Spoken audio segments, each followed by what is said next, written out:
Good morning प्यारे बच्चों। कल हमने हमारा व्याकरण का एक रोचक पाठ रस प्रारंभ किया था। कल हमने रस के चारों अंगों स्थायी भाव, विभाव, अनुभाव और संचारी भाव के बारे में पढ़ा था। आज हम हमारे जो रस हैं उनका प्रारंभ करना चाहेंगे। उसी कड़ी में हम पहले श्रृंगार रस को पढ़ेंगे। बेटा, श्रृंगार रस, इसे रस राज भी कहा जाता है। ठीक है, इस सारे रसों में प्रमुख रस है श्रृंगार रस। ठीक है, रस राज बोला जाता है। श्रृंगार रस सहृदय नायक नायिका के चित्त में रति नामक स्थायी भाव का जब विभाव, अनुभाव और संचारी भावों से संयोग होता है तो वहां श्रृंगार रस उत्पन्न होता है। ठीक है, कि हृदय का जब रति भाव है वो विभाव से, अनुभाव से और संचारी भाव से पुष्ट होता है, कि वो स्थायी भाव जब जागेगा, बढ़ेगा, फील करेंगे, उसके प्रभाव होंगे, है ना, तो वो स्थिति जो होगी वो श्रृंगार रस है। ठीक है बेटा, अब देखो, जहां स्थायी भाव रति विशेषतः दाम्पत्य प्रेम होता है, नायक और नायिका, पति और पत्नी, है ना, वहां वो जो प्रेम है वो बेटा श्रृंगार रस में गिना जाता है। ठीक है, यह श्रृंगार रस दो प्रकार का होता है बेटा, संयोग श्रृंगार और वियोग श्रृंगार। इसे विप्रलंब भी कहते हैं। ठीक है, संयोग मतलब साथ में, वियोग मतलब अलग अलग। अब बहुत सरल उसमें समझे कि तुम्हारी हिंदी मूवीज में, हमारी हिंदी मूवीज में जब हीरो हीरोइन साथ मिलकर गाना गाते हैं वो संयोग श्रृंगार पर होगा, और जब वो दोनों अलग हैं और अगर वो दुखी होते हुए, रोते हुए, एक दूसरे को याद करते हुए कोई गाना गा रहे हैं तो वो वियोग श्रृंगार है। आया समझ में? ठीक है, इस संयोग यानी साथ में है, दोनों के भाव साथ रहकर पुष्ट हो रहे हैं, वो संयोग श्रृंगार है। और वियोग श्रृंगार कि नायक और नायिका में से किसी एक का हृदय द्रवित है, वो अलग अलग है, वो दुखी है, तो वो वियोग श्रृंगार है। ठीक है, अब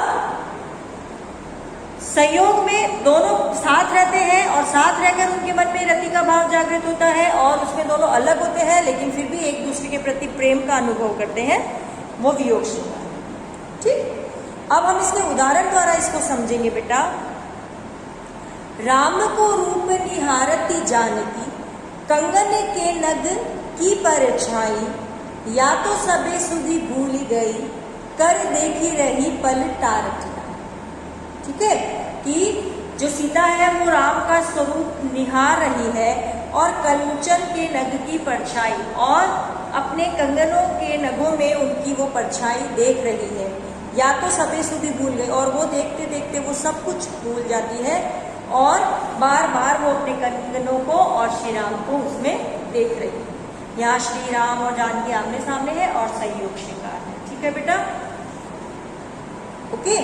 अब और देखो, बदरस लालच लाल की मुरली धरी लुकाए, भोह करे सोहनी हंसे, देन कहे नटी जा। ठीक है, यहाँ पर बातों की रसीली राधा श्री कृष्ण की मुरली छुपा लेती है और बार बार मांगने पर मना कर देती है और देने को कहती है। वो करे सो मोहनी ऐसे, और देख देख मोहन को देख देख कर हंसती रहती है और मांगने पर मना कर देती है ना। ये क्यों ऐसा है कि मुरली लेने के बहाने से ही श्री कृष्ण उसके साथ बहुत देर तक रहे। ठीक है, अब जो मैंने उदाहरण दिया बेटा कि राम को रूप निहारती जानकी, कंगन के नगी की परछाई, अब इसमें जब हम देखें तो हमारा स्थायी भाव तो कौन सा रहेगा बेटा? रति। ओके, उसके बाद दूसरा हमारा क्या था? विभाव। अब विभाव में मैंने बोला था आलंबन विभाव, उद्दीपन विभाव। आलंबन विभाव दो हुए, राम और जानकी, है ना, आश्रय और विषय। आश्रय जिसके मन में जागा, सीता के मन में, किसके कारण से जागा? राम के कारण, तो विषय कौन है? राम। उद्दीपन विभाव कि राम का कंगनों में परछाई, राम की परछाई, राम की सुंदरता, ठीक है, और राम का सीता को आंखों को टेढ़ी करके देखना, ये उद्दीपन विभाव है। उसके बाद आएगा बेटा अनुभाव। तो सीता के हृदय का तेजी से धड़कना, सीता को पसीना आना और सीता के चेहरे पर मुस्कान आना, ठीक, और सीता के रोमांचित होना हृदय का, ये सब किसमें जाएंगे बेटा? अनुभाव। और संचारी भाव, उसके साथ हर्ष, खुशी होगी सीता को, लज्जा, लज्जा आएगी, उत्सुकता होगी, ये सारे जो है बेटा उसमें क्या होंगे? संचारी भाव। ये इसी तरह से हमको चीजों को देखते रहते हैं, ठीक है। अब हम वियोग श्रृंगार का एक उदाहरण देखें कि जिसमें नायक और नायिका अलग अलग है। अब यहाँ हम एक प्रसंग लेते हैं जब सीता को रावण उठाकर ले जाता है और राम बहुत दुखी होकर पूरे वन में सीता को ढूंढते हैं। अब यहाँ वो सीता को ढूंढते हुए रो रहे हैं बेटा, लेकिन है तो उनका सीता के प्रति प्रेम ही ना, तो वो वियोग श्रृंगार। अब वहां पंक्तियां देखिए, हे खग मृग हे मधुकर श्रेणी, तुम देखी सीता मृग नयनी। वो रोते हुए पशुओं से, पक्षियों से, पहाड़ों से, सबसे सीता का पता पूछते हैं, है ना। तो अब देखो, हे खग मृग हे मधुकर श्रेणी, तुम देखी सीता मृग नयनी। अब यहाँ पर देखो, आश्रय स्थायी भाव रति रहेगा, विभाव राम और सीता ही रहेंगे, राम और, है ना, उनके, ठीक है। अब आश्रय और विषय, आश्रय कौन है? राम, विषय कौन है? सीता। उद्दीपक क्या होंगे बेटा? जंगल का सन्नाटा, झोपड़ी की उदासीनता, जो पशु पक्षी सीता के आसपास रहकर उल्लसित होकर आवाजें करते थे वो सारे मौन है, तो पशु पक्षियों का दुखी होकर आसपास विचरण करना, ये सब क्या है बेटा? उद्दीपन विभाव, ठीक। उसके बाद अगर हम देखें अनुभाव, तो राम को, और राम की क्या स्थिति थी? आंखों से अश्रु बहना, विषाद, शोक, रुदन, ये सारे क्या है बेटा? अनुभाव, कि राम के फिजिकल और मेंटल जो चेंजेस हैं वो अनुभाव। और उसके बाद क्या होगा बेटा? संचारी भाव। तो शोक है, अतिरेक है, विषाद है, रुदन है, दैन्य है, दीनता, राम अपने आप को दीन फील करते हैं, कमजोर, कि ये क्या हो रहा है, ठीक है बेटा। इसका एक और उदाहरण देखो बेटा,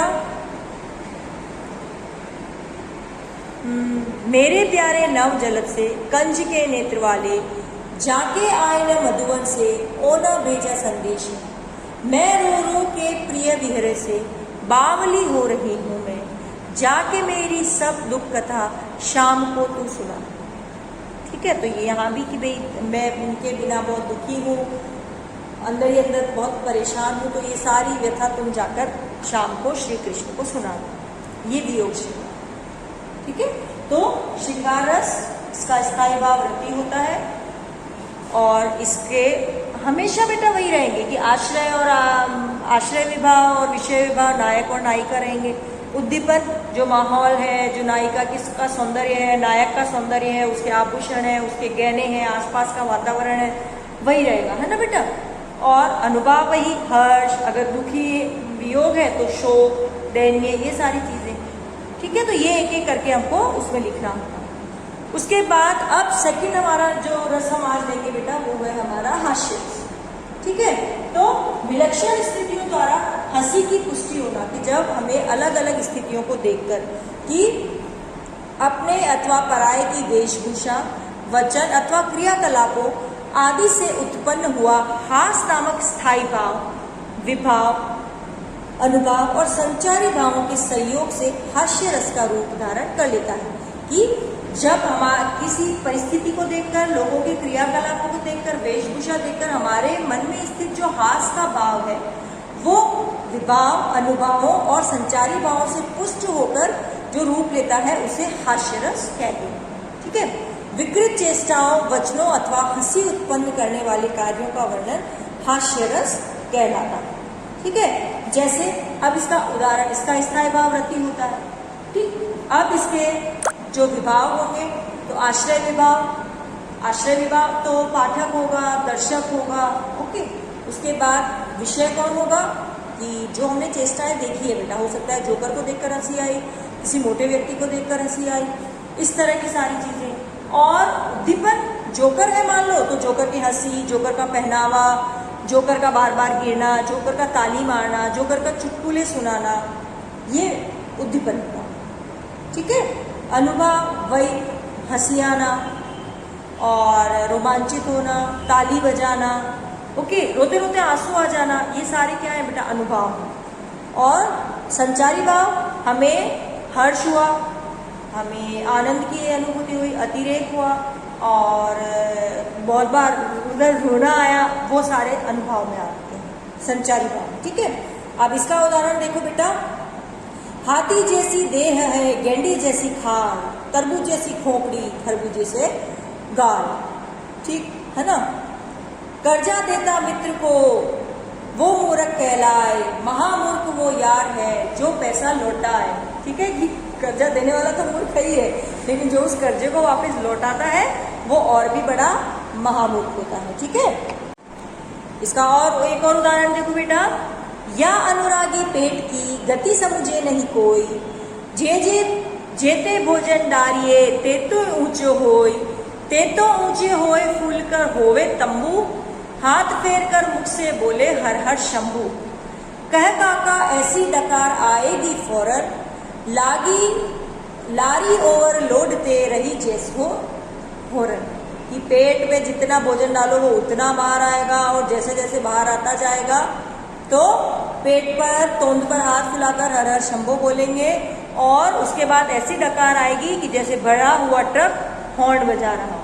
तो ये सारी कविताएं हंसी का वो देती है बेटा। आप लोग के, हमको तो हंसी नहीं आती, वो नहीं, कि जो सही में रस की अनुभूति करते हैं उन्हें ये हास्य रस। ठीक है बेटा, तो आज हम ये दो ही रस, श्रृंगार रस और हास्य रस लेंगे। श्रृंगार रस, इसका स्थायी भाव रति होता है, नायक और नायिका के प्रेम को श्रृंगार रस की श्रेणी में रखा जाता है। ठीक है, ये दो प्रकार का होता है, संयोग श्रृंगार और वियोग श्रृंगार। नायक नायिका साथ में रहकर जब रति का भाव महसूस करते हैं वो संयोग श्रृंगार है, और एक दूसरे से अलग होकर यदि मन में रति का भाव उत्पन्न होता है उसे वियोग। श्रृंगार रस को रसराज भी कहा जाता है, सारे रसों में सर्वश्रेष्ठ इसे माना जाता है। दूसरा है बेटा हमारा हास्य रस, इसका स्थायी भाव हास होता है। ठीक है, और विलक्षण स्थितियों को देखकर मन में जो हंसी का भाव उत्पन्न होता है वह हास्य रस। ठीक है बेटा, तो आज हम यही पढ़ेंगे। आपको आज करना है कि दोनों हास्य रस और श्रृंगार रस की परिभाषा लिखते हुए इसके दो उदाहरण अपनी कॉपी में लिखने। ओके बेटा।